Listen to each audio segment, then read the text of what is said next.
Evidenti l-qawwa tal-esplużjoni ta' ċilindru tal-gass li ġrat f'garax fl-Imsida u li ħallit raġel ta' 35 sena jissielet għal ħajtu wara li ġarrab ħruq estensiv f'diversi partijiet ta' ġismu. L-esplużjoni seħħet għal-ħabta ta' 29 ta' filgħodu fi triq il-Kunċizzjoni. Il-Pulizija qalet li fil-ħin tal-esplużjoni ir-raġel kien fil-garax.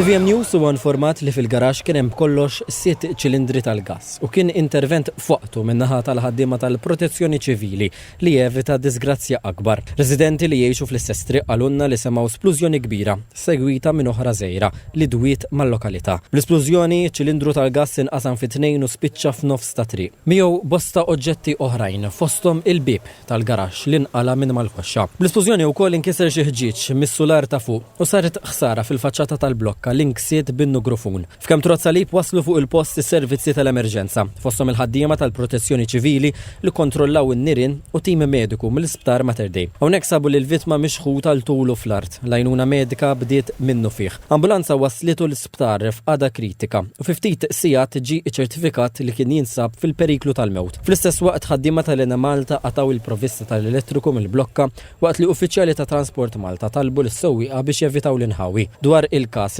fetħet inkjesta maġisterjali mmexxija mill-Maġistrat tal-Assa Monika Borġgalja. Il-Pulizija għadhom għaddejjin bl-investigazzjonijiet tagħhom dwar il-każ. Nifhmu li fost oħrajn il-Pulizija qatt trid tistabbilixxi seta' wassal għall-esplużjoni taċ-ċilindru tal-gass.